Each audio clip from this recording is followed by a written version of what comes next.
Hello everyone, very good morning. मैं शरद यादव एक बार फिर से आप सभी का स्वागत है आपके अपने यूट्यूब चैनल ग्लैंस एकेडमी पर। दोस्तों, आज की इस क्लास को हम लोग कवर करेंगे यूपी स्पेशल के लिए, जो कि आपकी पूरी हैंड रिटन नोट्स के रूप में रहेगी, जिसमें हम लोग यूपी के चैप्टर वाइज पढ़ेंगे। जैसे आर्थिक परिदृश्य पढ़ेंगे, ऐतिहासिक परिदृश्य पढ़ेंगे, कला संस्कृति पढ़ेंगे, उत्तर प्रदेश का सामान्य परिचय के बारे में पढ़ेंगे। तो इस तरीके से चैप्टर वाइज जो है कि पूरे हैंड रिटन नोट्स रहेंगे। और ये मैं बता दूं आपको, जो हैंड रिटन नोट्स होंगे, ये घटना चक्र पूर्वालोकन जो सीरीज आती है, लेटेस्ट एडिशन 2023 का, जिसमें 8 वॉल्यूम आते हैं, जिसमें ज्योग्राफी होता है, एनवायरमेंट होता है, साइंस होता है, हिस्ट्री होता है, पॉलिटी होता है, और उसके बाद स्टेट आधारित प्रश्न, जिसमें आप उत्तर प्रदेश और उत्तराखंड को देखते हो। तो उसमें हमने उत्तर प्रदेश को कवर किया है, जिसमें यूपी पीसीएस के द्वारा जितने भी एग्जाम्स में यूपी पीसीएस में यूपी स्पेशल के पीवाईक्यू प्रश्न पूछे गए, तो उनकी व्याख्या, उनके साथ नए फैक्ट, अपडेटेड फैक्ट के साथ कॉन्सेप्ट, ये सारी चीजें आपको यहाँ पर इंक्लूड मिलेगी। बाकी सभी जीएस के सब्जेक्ट की भी ऑलरेडी यहाँ पे क्लासेस हो चुकी हैं, उसकी पीडीएफ भी आपको आसानी से मिल सकती है, जिसकी पूरी डिटेल आपको नीचे दिए गए व्हाट्सएप नंबर पे मिल जाएगी, जहां से आप इसको परचेस कर सकते हो, बाई कर सकते हो। और साथ में आप अगर यूपी स्पेशल के ये हैंड रिटन नोट्स जो आप सामने देख रहे हैं, अगर इसको भी चाहते हैं तो आप इसे भी जो है कि बाई कर सकते हो नीचे दिए गए व्हाट्सएप नंबर से।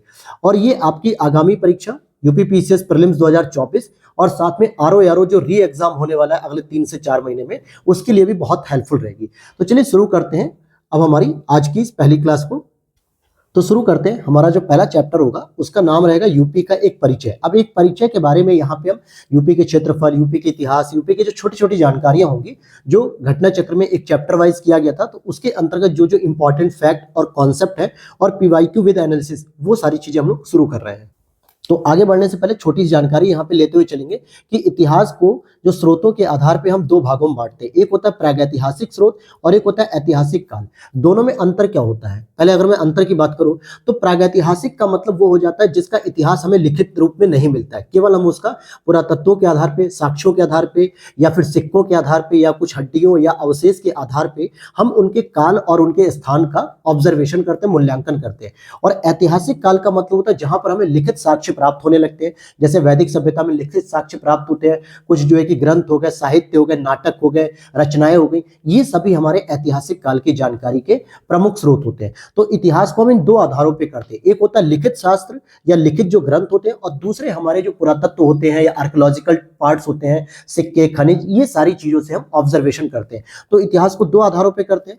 तो इसकी बात समझे कि जिसका ज्ञान हमें पुरातात्विक साक्ष्यों से होता है, उसे हम प्रागैतिहासिक काल कहते हैं। जैसे पाषाणिक सभ्यता हो गई, सैंधव सभ्यता हो गई, ये सभी प्रागैतिहासिक काल है, क्योंकि यहाँ पे किसी भी प्रकार के लिखित साक्ष्य हमें नहीं मिलते हैं। हम या तो पत्थरों से, खुरचनी से, या उसके हल से, या मृतक के शरीर से, या किसी प्रकार की जो मूर्तियां मिली है, इन्हीं पुरातात्विक साक्ष्यों से हम बता पाते हैं कौन सी चीजें पाषाण काल की है, कौन सी चीजें सैंधव सभ्यता की है। और जबकि ऐतिहासिक काल के लिखित साक्ष्य उपलब्ध होते हैं, जैसे उपनिषद काल में आप देखोगे, वैदिक काल में देखोगे, बौद्ध सभ्यता में देखोगे, जैन काल में देखोगे, आगे जितने भी इतिहास आप देखोगे, आज तक के इतिहास, मॉडर्न हिस्ट्री तक, ये सारी चीजें जब लिखित साक्ष्य में पढ़ रहे होते हैं, तो इसे हम ऐतिहासिक काल कहते हैं। ये 2 बेसिक डिवाइड होते हैं। अब यहाँ पे जो यूपी स्पेशल प्रश्न आपके जो शुरू होंगे और उसमें जो इंपॉर्टेंट पॉइंट होंगे, तो यहाँ पर हम अगले पॉइंट को जरा समझेंगे कि बुद्ध हो गए, चाहे नवाब हो गए, चाहे महाराज हो गए, इनके संबंध में पर्याप्त प्रमाणिक लिखित साक्ष्य उपलब्ध है। ध्यान समझना, क्योंकि जो बुद्ध थे, बुद्ध कब के समय के थे? तो महात्मा बुद्ध जो है कि आपके 16 महाजनपद वगैरह काल होता है, तो इनके बारे में भी पर्याप्त मात्रा में हमारे लिए क्या है, साक्ष्य प्राप्त है। चाहे भारत के किसी भी कोने में देख लो, मुख्य रूप से आप उत्तर प्रदेश में देखोगे, कौशाम्बी देख लो, सारनाथ देख लो, मथुरा देख लो, कुशीनगर देख लो, ये सब प्रमुख क्षेत्र है। श्रावस्ती देख लो, जहां जहां पे जो है कि बुद्ध के साक्ष्य मिले। नवाब का मतलब जो लखनऊ के नवाब थे, महाराज का मतलब जो महाराजा होते थे। तो इनके संबंध में हमारे यहाँ जो है कि बहुत सारे प्रमाणिक साक्ष्य प्राप्त है लिखित रूप से। जबकि राम के संबंध में जानकारी रामायण महाकाव्य से होती है, और रामायण महाकाव्य की रचना घटना के बहुत बाद हुई है, अर्थात साक्ष्य से पुष्टि नहीं हो सकती। क्योंकि इसमें एक चुनौती ये आती है, जो लिखित साक्ष्य होते हैं उनके साथ चुनौती ये आती है कि जब वो बहुत समय बाद लिखे जाते हैं। जैसे मान लीजिए कि अगर आप आज 2023-24 में है, 24 में, और आपसे मैं कहूं कि आप 70 साल पुरानी घटना को लिखिए जब भारत आजाद हो रहा था, तो आपके पास प्रत्यक्षदर्शी प्रमाण कुछ नहीं, आप किताबों के आधार पर ही लिखोगे। और आप जब भी लिखोगे तो कहीं ना कहीं उन किताबों से वेरिएशन आपके लिखावट में आ जाएगा, मतलब कि अंतर कुछ ना कुछ आएगा। इसलिए उन साक्ष्यों को पुष्टि नहीं की जाती है। जबकि वही अगर आपको हड़प्पा सभ्यता, किसी भी सभ्यता के अगर आपको सिक्के मिल रहे हैं या कोई खनिज मिल रहा है या कोई हड्डी मिल रही है, कोई प्रमाण मिल रहा है, तो वो कभी नहीं बदले जाएंगे। या कोई शिलालेख मिल रहा है, स्तंभ लेख मिल रहा है, उस पर जो चीज लिखी हुई है वो आज भी लिखी हुई मानी जाएगी। तो यही स्टेटमेंट यहाँ पे बात की जाती है।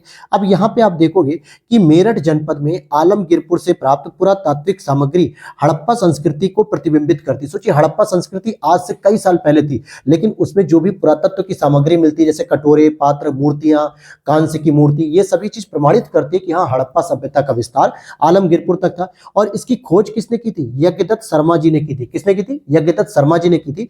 और ये हमारा मुख्य रूप से हिंडन नदी पर अवस्थित था। हिंडन नदी जो कि यमुना की सहायक नदी है, और इसे मेरठ के आसपास के जोन को ही आलमगीरपुर कहा जाता है। अब यहाँ पे कुछ स्थल है और यहाँ पे कुछ राज्य हैं जो हड़प्पा सभ्यता से संबंधित है। जैसे कालीबंगा की बात करेंगे तो यहाँ पे राजस्थान में मिलते हैं, जिसे हम लोग क्या कहते हैं कि जुते हुए खेत यहाँ पर मिलते हैं। वहीं लोथल की बात करेंगे तो ये हमें गुजरात में मिलता है, जहाँ पे डॉकयार्ड मिलती है, व्यवस्था, बंदरगाह जैसी। और आलमगीरपुर की बात करेंगे तो ये आपके मेरठ में हो जाएगा, और हुलास की बात करेंगे तो ये आपके सहारनपुर यूपी में हो जाएगा।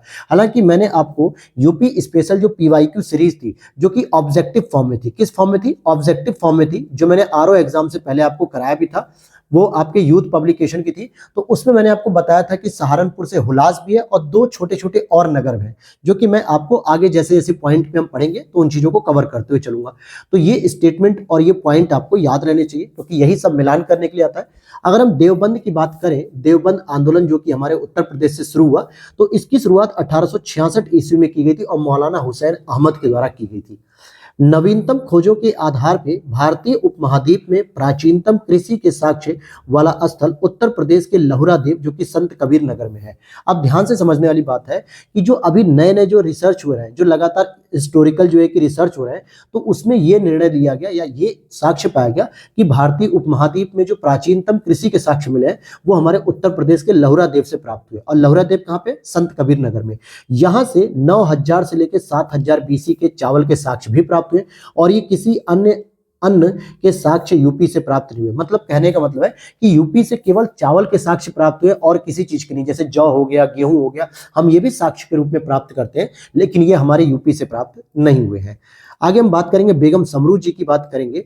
बेगम समरू जी ने 1753 से 1836 तक इस समय एक चर्च का निर्माण किया था सरधना में, ठीक है, ये मेरठ में। तो कई बार पूछा जाता है कि बेगम समरू जी के द्वारा जो चर्च का निर्माण कराया गया था वो यूपी के किस जिले में था या किस शहर में था, किस कस्बे में? तो सरधना नाम आता है। क्या नाम आता है? सरधना। तो ये मेरठ में था। नवाब सुजाउद्दौला की बेगम रानी ब्रैंड बेगम उन्मातुज जोहरा बानो उर्फ बहू बेगम का मकबरा कहाँ पर है? फैजाबाद, अयोध्या में है। तो ध्यान से समझ लेना, बहू बेगम का मकबरा के नाम से अक्सर प्रश्न आता है। इतना ज्यादा डिटेल नहीं पूछता है, बस ये जान लो कि नवाब सुजाउद्दौला, जो नवाब सुजाउद्दौला थे, इनकी पत्नी थी बहू बेगम, और इन्हीं का मकबरा आपके फैजाबाद, अयोध्या में देखने को मिलता है। अब यह पुरातत्व विभाग के अधीन हो गया और सिया बोर्ड द्वारा प्रबंधन इसका किया जाता है, यानी मैनेजमेंट इसका किया जाता है। अब यहाँ पे कुछ हमारे गायक हुए हैं, उनको जो है कि कुछ टाइटल दिया गया, जैसे जोश को मलिहाबादी कहा जाता है। ये मलिहाबाद वही है जो लखनऊ के पास है, जहां से आप देखोगे दशहरी आमों की बहुत बड़ी खेप होती है। दशहरी आमों का सबसे अधिक उत्पादन होता है, जीआई टैग मिला हुआ है। पूरे भारत के साथ एशियाई देशों में भी उसका निर्यात किया जाता है। तो जोश के लिए मलिहाबादी टाइटल दिया गया। रघुपति साहब फिराक को गोरखपुरी भी कहा जाता है, और जिगर मुरादाबादी कहा जाता है, और चकबस्त को लखनऊ से संबंधित किया जाता है। तो ये कई बार मिलान करने के लिए आता है। रघुपति सहाय फिराक की कर्म भूमि इलाहाबाद है, और जबकि उनका जन्म गोरखपुर में, इसलिए उनको गोरखपुरी भी कहा जाता है। अमीर खुसरो की बात करेंगे तो अमीर खुसरो का जन्म पटियाली नाम के गांव में हुआ था, जो कि उस समय एटा में भी आता था, लेकिन आजकल कासगंज में भी, मतलब इसमें अक्सर डिस्प्यूट होता है, कभी कासगंज आता है, कभी एटा आता है। और मिर्जा गालिब साहब की बात करेंगे तो ये आगरा समेत है। जोश की बात करेंगे तो मलिहाबाद से संबंधित है। अब यहाँ पर हम काकोरी षड्यंत्र केस में जो हमारे क्रांतिकारी जो है कि शहीद हुए थे, उनकी फांसी को लेकर हम बात करेंगे, या उनके जन्म को लेकर। तो राम प्रसाद बिस्मिल जी की अगर मैं बात करूं तो राम प्रसाद बिस्मिल जी का जन्म शाहजहांपुर में हुआ था 1897 में, लेकिन इनको 11 जून 1897 को इनका जन्म होता है शाहजहांपुर में, और इनको फांसी दी जाती है गोरखपुर में 1927 में, क्योंकि ये काकोरी कांड में पकड़े गए थे। और काकोरी कांड क्या था दोस्तों? तो 9 अगस्त 1925 को जब रेलवे की डकैती की गई थी, लखनऊ से एक स्टेशन पहले ही पड़ता है, संडीला के आसपास ये है, संडीला और लखनऊ के बीच में, आलमबाग, काकोरी, मलिहाबाद, ये सब रेलवे स्टेशन है। तो काकोरी रेलवे स्टेशन पे डकैती की गई थी, जिसे क्रांतिकारियों ने स्वदेशी लूट कहा था। स्वदेशी लूट कि आखिरकार हम अपने भारत का ही तो पैसा लूट रहे हैं, हम किसी दूसरे देश का तो लूट नहीं रहे, इसलिए उसे स्वदेशी लूट वर्ड यूज किया गया था। अमीर खुसरो की बात करेंगे तो इनका जन्म 1253 ईस्वी में पटियाली में हुआ था, एटा में, और ये जनपद जो है कि कासगंज में आता है। आगे यहाँ पर देखते हैं कि मीर तकी का जन्म कहां पे हुआ था, आगरा में हुआ था। 11 जून 2021 को केंद्रीय संस्कृति और पर्यटन मंत्रालय के द्वारा आजादी का अमृत महोत्सव के एक अंग के रूप में शहीद राम प्रसाद बिस्मिल जी के जन्म स्थान यानी शाहजहांपुर में उनकी जयंती पर मनाई गई थी। ठीक है, केंद्रीय संस्कृति और पर्यटन मंत्रालय का अमृत महोत्सव की बात यहाँ पे की जा रही है। अब जरा और भी इंपॉर्टेंट पॉइंट समझते हैं, जैसे बिस्मिल जी हो गए, राम प्रसाद बिस्मिल जी, योगेश चंद्र चटर्जी एवं सचिंद्र सान्याल के साथ मिलकर अक्टूबर 1924 में हिंदुस्तान रिपब्लिकन एसोसिएशन की स्थापना की गई थी। कहां पे की गई थी ये स्थापना?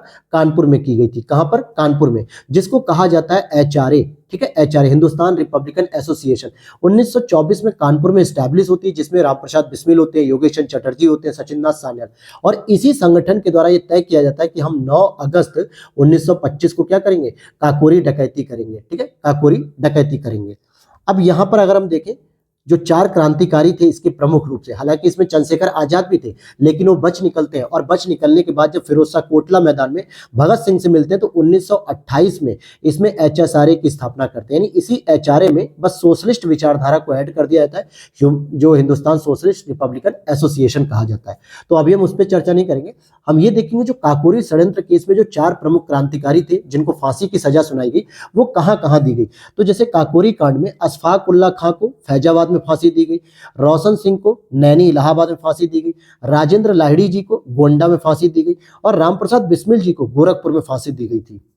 तो इसको एक बार जरा क्रम से सुन लीजिए पूरी तरीके से कि काकोरी कांड में अशफाक उल्लाह को कहां फांसी मिली? फैजाबाद में, रोशन सिंह को नैनी इलाहाबाद में, राजेंद्र लाहिड़ी को गोंडा में, और रामप्रसाद बिस्मिल को गोरखपुर में फांसी दी गई थी। तो ये फांसी जो है कि जगह जगह दी गई थी, ये आपको पता रहना चाहिए। अब यहां पर हम बात करेंगे कि इलाहाबाद स्थित एक अल्फ्रेड पार्क का पुनः नामकरण कर दिया गया चंद्रशेखर आजाद पार्क के नाम से, क्योंकि यहीं पर इन्होंने अपनी आखिरी गोली से जो है कि खुद को गोली मार के शहादत दे दी थी, और इन्होंने कहा था कि मैं मरूंगा तो भारत की गोली से मरूंगा, अंग्रेजों की गोली से नहीं मरूंगा।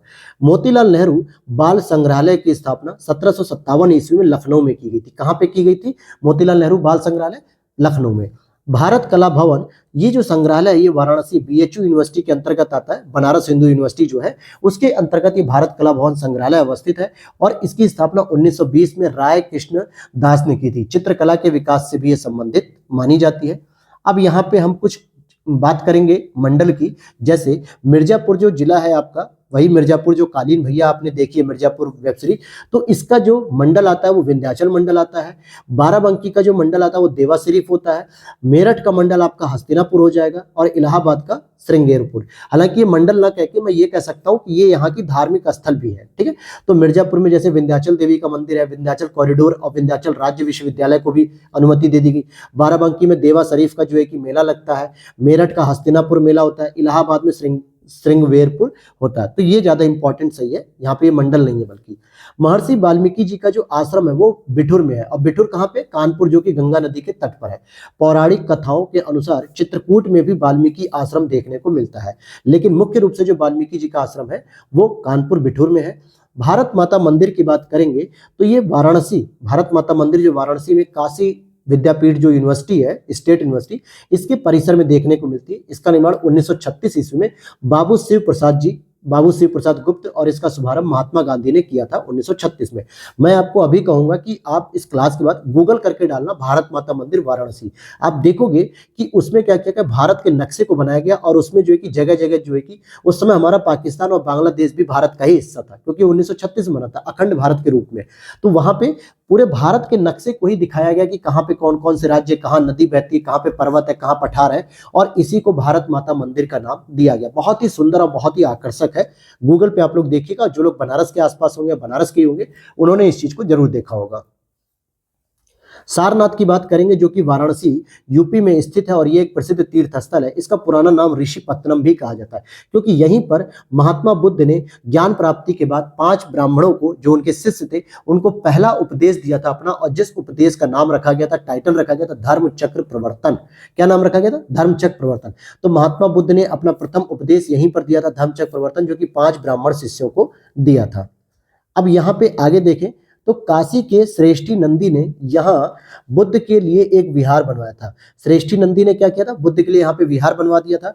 अशोक ने यहाँ यात्रा की और स्तूप एवं स्तंभ बनवाए, जिसमें सिंह शीर्ष स्तंभ अत्यधिक प्रसिद्ध है, और यही भारत का जो सिंह चिन्ह है, यही हमारा राष्ट्रीय प्रतीक बनता है। जो आप करेंसी पे देखोगे, किसी भी राष्ट्रीय मुहर पे देखोगे, तो इसी को अपनाया गया है।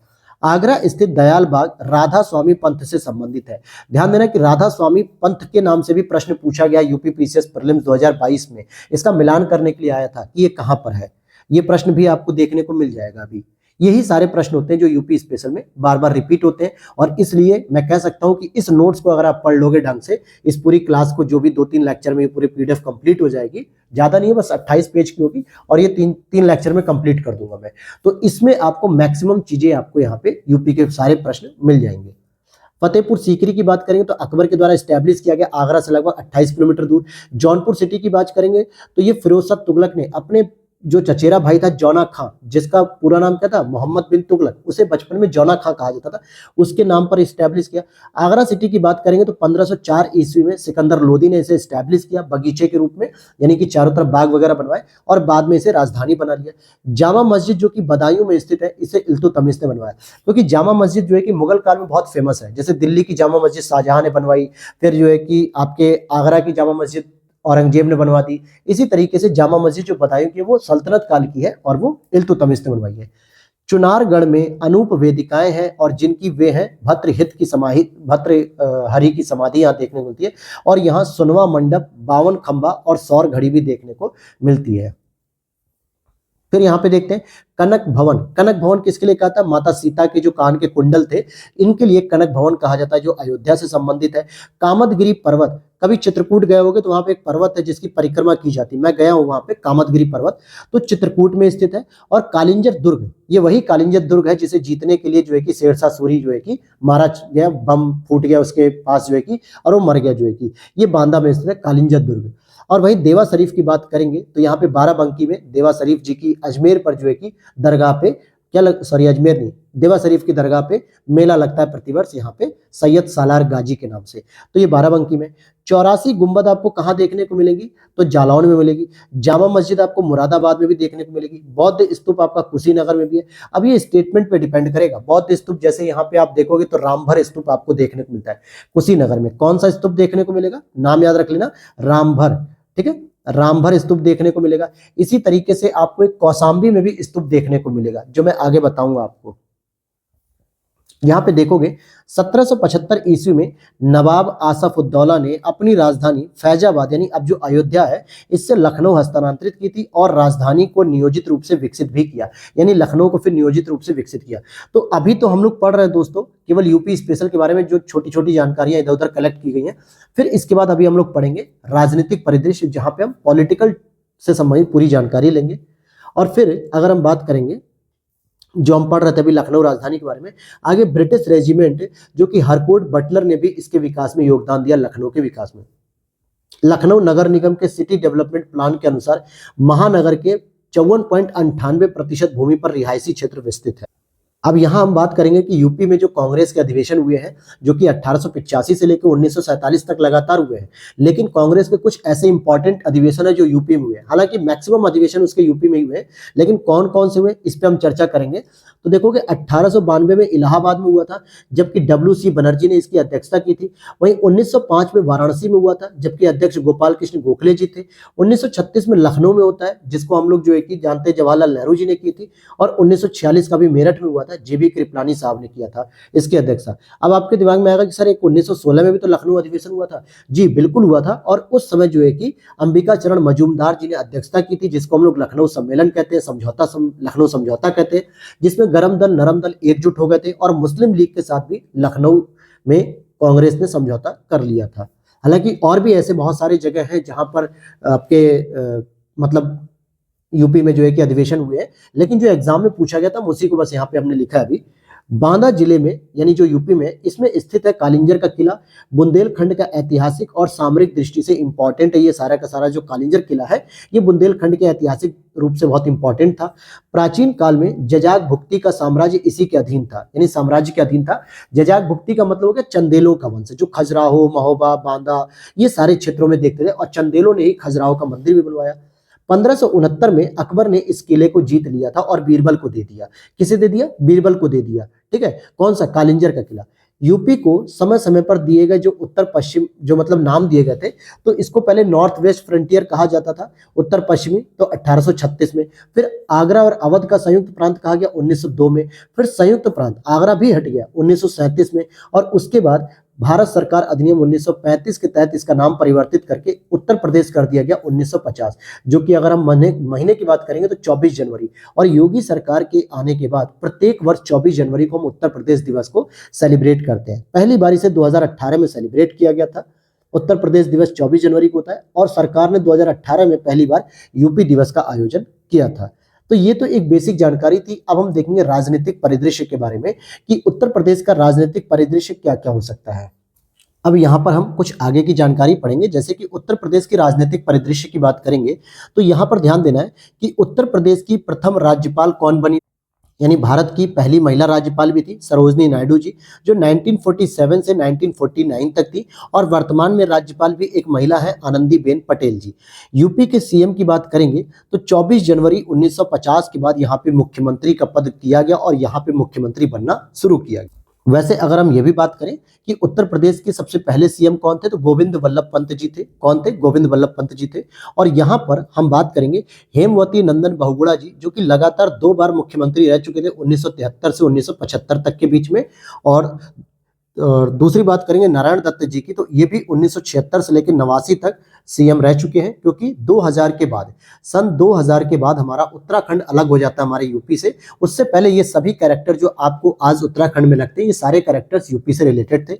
अब यहाँ पे कुछ काल अनुक्रम देखेंगे कि कौन कौन मुख्यमंत्री रह चुका है। जैसे डॉक्टर संपूर्णानंद जी की बात करेंगे, 1954 से 60 तक सीएम थे, मतलब मुख्यमंत्री थे। फिर सुचेता कृपलानी जी 1963 से 67 तक थे। फिर उस चौधरी चरण सिंह जी की बात करेंगे तो 1967 से 68 और 1970 सितंबर से अक्टूबर के बीच। और पंडित कमलापति त्रिपाठी जी की बात करेंगे तो 1971 से 73 तक भी थे ये। त्रिभुवन नारायण सिंह जी की बात करेंगे, ये 1970 से 71 तक थे। और राम नरेश यादव जी की बात करेंगे तो 1977 से 79 तक थे। ये दोनों भी सीएम रह चुके हैं। अब तक यूपी में 2 महिलाएं मुख्यमंत्री बन चुकी हैं। जैसे एक थी सुचेता कृपलानी जी, जो कि पहली महिला मुख्यमंत्री थी 1963 से 67 तक। और फिर उसके बाद मायावती बनती है 1995 में पहली बार। हालांकि ये 4 बार मुख्यमंत्री बन चुकी हैं। नोट की बात करेंगे कि चंद्रभानु गुप्त, एनडी तिवारी जी और मायावती ने 4 बार यूपी की सीएम की दावेदारी की है। मतलब कि उत्तर प्रदेश में ऐसे 3 कैंडिडेट हैं जो 4 बार मुख्यमंत्री बन चुके हैं। नारायण दत्त तिवारी जी, एनडी तिवारी जिनको हम कहते हैं, चंद्रभानु गुप्त जी और मायावती जी। ये चारों लोग जो है कि यूपी के 4 बार सीएम बन चुके हैं। फिर बात करेंगे यूपी की प्रथम महिला मुख्यमंत्री सुचेता कृपलानी जी थी। यूपी विधानसभा के जो पहले अध्यक्ष थे पुरुषोत्तम दास टंडन जी, जो कि 1950 में। और इन्हीं के नाम पे राजर्षि पुरुषोत्तम दास टंडन, जो कि ओपन यूनिवर्सिटी चलाई जाती है, ओपन स्कूल चलाया जाता है हमारे इलाहाबाद से। उत्तर प्रदेश के राजकीय चिन्ह में 2 मछलियां हैं और धनुष है और तीर बाण है, जबकि मोर यहाँ पे नहीं देखने को मिलता है। कई बार ये प्रश्न पूछ लिया जाता है घुमा के। और राजकीय पुष्प की बात करेंगे तो उसे हम टेसु भी कहते हैं या फिर पलाश भी कहते हैं। हालांकि फूल जो है लाल रंग का होता है। कई बार इसको ऐसा भी कहा जाता है कि ये जमीन पर जब गिरता है तो ऐसा लगता है कि जंगल की आग लग गई हो, और इसलिए इसका जो वैज्ञानिक नाम होता है वो जो है कि ब्यूटिया स्पोर्मा करके ऐसे कुछ होता है। ठीक है, याद नहीं आ रहा अभी। और राजकीय पशु की बात करेंगे तो यहाँ पे बारहसिंगा होते हैं। राजकीय पक्षी की बात करेंगे तो सारस या उन्हें क्रॉन्च भी कहा जाता है। और राजकीय वृक्ष की बात करेंगे तो इसे सीता अशोक कहा जाता है। मार्च 2022 में 18वीं विधानसभा के अध्यक्ष सतीश महाना जी बने थे, जो कि बीजेपी से थे। और सतीश महाना जी वर्तमान में भी विधानसभा के अध्यक्ष हैं। 2022 में चुनाव जब हुए थे तो कुल 47 महिलाएं जो है कि विधानसभा में चुनकर जीत कर आई थी, जो कि अभी तक के रिकॉर्ड में जो है कि है। ठीक है, अभी तक के रिकॉर्ड में है 47 महिलाएं।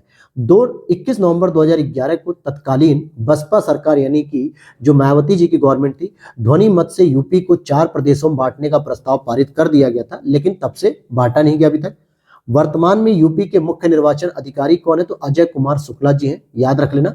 वर्तमान में यूपी विधान परिषद की कुल सदस्य संख्या कितनी? 100 है, जिसमें विधानसभा से 38 आते हैं, स्थानीय निकाय द्वारा 36 आते हैं, शिक्षक निर्वाचन द्वारा 8 सदस्य और स्नातक निर्वाचन द्वारा 8 सदस्य, जबकि राज्यपाल के द्वारा 10 सदस्य आते हैं। अब यहाँ पर जरा ध्यान देने वाली बात है आपको, क्योंकि आपने पढ़ा होगा संविधान में कि राज्यपाल जो है कि किसी भी विधान परिषद में कितने सदस्यों को मनोनीत कर सकता है? 1/6 सदस्यों को। लेकिन मैं अगर कहूं कि यूपी में वो 1/10 सदस्यों को मनोनीत कर रहा है तो गलत नहीं होगा। क्यों? क्योंकि अगर पूरे राज्य विधान परिषद की सीट हमारे यहाँ 100 है और जिसमें से अगर 10 सदस्यों को राज्यपाल मनोनीत कर रहा है तो इट मीन्स वो आंकड़ा कितना हो गया? 1/10 हो गया। तो अगर आपसे प्रश्न इस तरीके से पूछा जाए कि संविधान में राज्यपाल के द्वारा, मतलब संविधान में क्या प्रावधान किया गया है कि राज्यपाल एक विधान परिषद में कितने सदस्यों को चुनेगा, तो हम कहेंगे 1/6। लेकिन अगर आपसे पूछा जाए कि यूपी की विधान परिषद में राज्यपाल कितने चुनते हैं, तो 1/10, क्योंकि 100 का 10 कितना हो जाएगा? 1/10 हो जाएगा। फिर आगे हम देखते हैं, यूपी में किसी नगर का मेयर कौन कौन हो सकता है? पहली चीज, वो उस नगर का प्रथम नागरिक होगा, नगर निगम का पदेन सदस्य होगा, कार्यकारिणी समिति का भी वो पदेन सभापति होता है। उत्तर प्रदेश में 17 नगरों ने नगर निगम की हैसियत प्राप्त कर ली, यानी कि टोटल कितने नगर निगम है? 17, और 18 मंडल है यहाँ पर। नगरों को एक निगम की हैसियत राजनीतिक कारणों से नहीं बल्कि यूपी नगर निगम अधिनियम की धारा 4 के अधीन दी जाती है। नगर निगम की बात करें जो महत्वपूर्ण है, तो अयोध्या नगर निगम हो गया, मथुरा वृंदावन नगर निगम, अलीगढ़ हो गया, मुरादाबाद, सहारनपुर और शाहजहांपुर। ये अभी लेटेस्ट बना है 2 साल पहले ही, और यही जो है कि 17वां नगर निगम भी है। अब यहाँ पे हम ग्रामीण या नगरीय बात करेंगे और स्थानीय शासन के संबंध में, जैसे टुंडला की बात करेंगे जो कि अलीगढ़ के अंतर्गत आता है, तो ये नगर पालिका परिषद है।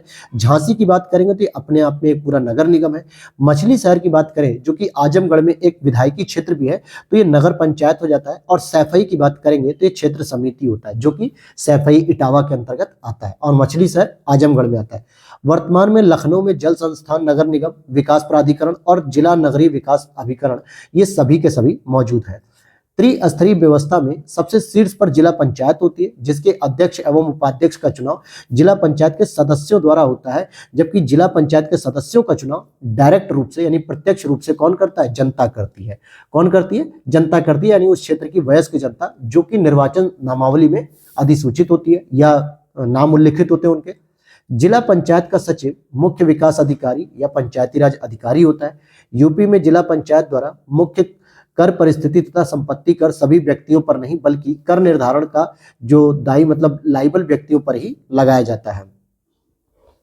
आगे देखते हैं, यूपी में ग्राम प्रधान का निर्वाचन पंचायत की सीमा क्षेत्र के निर्वाचन सूची में सम्मिलित सभी निर्वाचकों द्वारा इसी क्षेत्र के निर्वाचनों में से किया जाता है। संयुक्त प्रांत पंचायत अधिनियम 1947 द्वारा 15 अगस्त 1949 को पंचायतों की स्थापना की गई थी। ध्यान देना कि संयुक्त प्रांत पंचायत अधिनियम 1947 हमारे यहाँ पहले से ही चल रहा था और 15 अगस्त 1949 को पंचायतों की स्थापना हमारे यहाँ कर दी गई थी। लेकिन जब 73वां संवैधानिक संशोधन पारित होता है तो उसके बाद इस संशोधन में मतलब इस अधिनियम में संशोधन किया जाता है, और फिर 1994 में संवैधानिक प्रावधान के अनुसार ही हम अपने यहाँ पंचायती राज को इस्टेब्लिश करते हैं। यूपी जिला योजना समिति अधिनियम 1999 के अनुसार जिला योजना के अंतर्गत ग्राम पंचायत, नगर पंचायत, क्षेत्र पंचायत ये तीनों ही सम्मिलित होती हैं। कौन कौन सी? ग्राम पंचायत, नगर पंचायत और क्षेत्र पंचायत, ये तीनों सम्मिलित की जाती हैं। अब यहां पर हम देख लेते हैं, यहाँ जरा जनपद और मुख्यालय की बात करते हैं। तो जनपद जैसे बात करोगे, गौतम बुद्ध नगर का मुख्यालय क्या हो जाएगा? नोएडा हो जाएगा। ज्योतिबा फुले नगर जिसको हम बरेली के रूप में भी जानते हैं, तो इसका जो मुख्यालय होगा वो अमरोहा हो जाएगा, हालांकि जेपी नगर भी कहा जाता है इसको। और संत कबीर नगर की बात करें तो यहाँ खलीलाबाद हो जाएगा। सिद्धार्थ नगर का नौगढ़ हो जाएगा। ये नौगढ़ चंदौली के अंतर्गत ही आता है, लेकिन सिद्धार्थ नगर का भी मंडल या मुख्यालय माना जाता है। यूपी में टोटल जो है कि 18 मंडल है, 75 जिले हैं, और जो कि लेटेस्ट 18वां मंडल जो बना था अलीगढ़ बना था, जबकि 17वां नगर निगम कौन सा बना? तो शाहजहांपुर बना। यहाँ पे नोएडा की बात करें तो फुल फॉर्म की बात करेंगे तो new Okhla industrial development authority, यही नोएडा की फुल फॉर्म है। जनपद और मुख्यालय की बात करें, जैसे जालौन का मुख्यालय उरई है, कानपुर देहात का अकबरपुर माटी है और कुशीनगर का पडरौना है। अब आपको पता होना चाहिए कि कानपुर नगर और कानपुर देहात दो अलग अलग जिले हैं। तो कानपुर देहात का जो आपका मुख्यालय है वो अकबरपुर माटी है, कानपुर नगर का तो कानपुर ही है, लेकिन कानपुर देहात का अकबरपुर माटी होता है। तो ये तो आपने देख लिया राजनीतिक परिदृश्य। अब जरा हम इसके आर्थिक परिदृश्य की बात करेंगे, तो आप देखोगे चैप्टर वाइज जब हम पढ़ रहे हैं तो हमारे दिमाग में वो पूरा चैप्टर फ्रेम हो पा रहा है, पूरी तरीके से तैयार हो पा रहा है कि हाँ, हम इस सिनेरियो को जब पढ़ रहे हैं या इस सेगमेंट को, तो उसमें क्या क्या चीजें आती हैं। तो यही इसके शॉर्ट नोट्स का बेनिफिट है, और इसकी पीडीएफ को आप व्हाट्सएप नंबर पे मैसेज करके वहां से सारा पेमेंट सिस्टम देखकर आप ले सकते हैं। व्हाट्सएप नंबर वीडियो के नीचे दिया गया है। अब जैसे यहाँ पर हम आर्थिक परिदृश्य में देखेंगे कि आगरा, खुर्जा जो कि बुलंदशहर में आता है, तथा मेरठ, ये सभी मुख्य रूप से क्या निर्यात के विकास केंद्र है, जबकि इलाहाबाद में किसी भी प्रकार का कोई एक्सपोर्ट सेंटर को डेवलप नहीं किया गया। फॉर एग्जाम्पल, अब जैसे एग्जाम्पल के तौर पे आप देखोगे कि आगरा से जो है कि मुख्य रूप से आलू का निर्यात किया जाता है। किसका निर्यात किया जाता है? आलू का। और मैंने करंट अफेयर्स में पढ़ाते समय आपको यह भी बताया था कि अंतरराष्ट्रीय स्तर पे जो आलू का अनुसंधान संस्थान है, जहां कहीं भी हो, ये आप लोग कमेंट सेक्शन में बताइएगा, लेकिन अंतरराष्ट्रीय आलू अनुसंधान की एक ब्रांच जो है, एक शाखा हमारे यूपी में ओपन हो रही है। और वो कहाँ पे ओपन हो रही है? आगरा में ओपन हो रही है। और इसी तरीके से अंतरराष्ट्रीय जो चावल अनुसंधान केंद्र है फिलीपींस मनीला का, वहां का भी एक सेंटर हमारे यहाँ भारत में यूपी के अंतर्गत वाराणसी में ओपन हो रहा है। तो आगरा क्या हो गया? आलू का निर्यात सेंटर हो गया। मेरठ किसका हो गया? स्पोर्ट्स के सामान का हो गया। लेकिन इलाहाबाद इस प्रकार का कोई भी ग्लोबल लेवल पे कोई निर्यात करने का सेंटर नहीं है। अब जैसे आगरा से सिल्क कारपेट हो गया, हैंडीक्राफ्ट हो गया, आभूषण आदि का निर्यात होता है। खुर्जा से मुख्य रूप से पॉटरी का, सिरेमिक टाइल्स का होता है। मेरठ से खेल के सामान हो गए, टेक्सटाइल्स हो गया, आभूषण हो गए, ये सब चीजें। और यहाँ आगरा से आप आलू को भी ऐड कर लेना, ठीक है, आलू भी हो जाएगा। 2020-21 में यूपी का भारत के कुल निर्यात में जो हिस्सा था लगभग 5.6% था। कितना? 5.6%। तो इससे ही पता चलता है कि यूपी एक बहुत बड़ा हिस्सेदारी रखता है निर्यात करने के सेक्शन में। एमएसएमई सेक्टर में भी बहुत बड़ा योगदान देता है। वित्तीय वर्ष 2024-25 के लिए यूपी के बजट का आकार कितना है? अभी लेटेस्ट जो बजट आया था वो मैंने, हालांकि एक दो दिन पहले ही मैंने यूपी बजट और इंटरिम बजट पे क्लास भी करा दी, तो आप लोग उसे जो है कि देख सकते हो। करंट अफेयर्स वाली प्लेलिस्ट में मैंने डाला भी है। 7.3 लाख करोड़ रुपए का बजट आया हुआ है। कितना? 7.3 लाख करोड़ का बजट आया है। तो इसे हम ऐसे भी पढ़ सकते हैं कि 7,36,437.71 करोड़ का। और बजट में 24,863 करोड़ रुपए की इस बार नई योजनाओं को भी सम्मिलित किया गया है। यूपी बजट 21-22 में अगर हम शामिल करने की बात करें कि 2021-22 में कौन कौन सी प्रमुख योजनाएं थी, जैसे कई बार उठा के पूछ लेता है ना कि मुख्यमंत्री सक्षम सुपोषण योजना किस बजट में आई थी, तो 21 बजट में आई थी, 21-22 में। आत्मनिर्भर कृषक समन्वित विकास योजना, ये भी 21-22 में आई थी।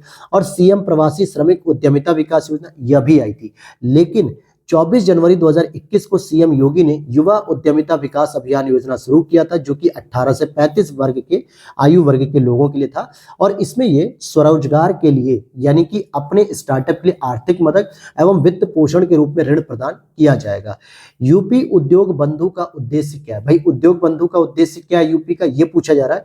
तो औद्योगिक इकाइयों की समयबद्ध स्थापना को सुनिश्चित करना। आगे देखते हैं, यूपी में चीनी उद्योग का जो परंपरागत औद्योगिक वस्तु क्षेत्र उत्पादन में मीट्रिक टन के रूप में अधिकतम योगदान है। कुल मिला के यूपी का चीनी उद्योग में सबसे अधिक योगदान माना जाता है।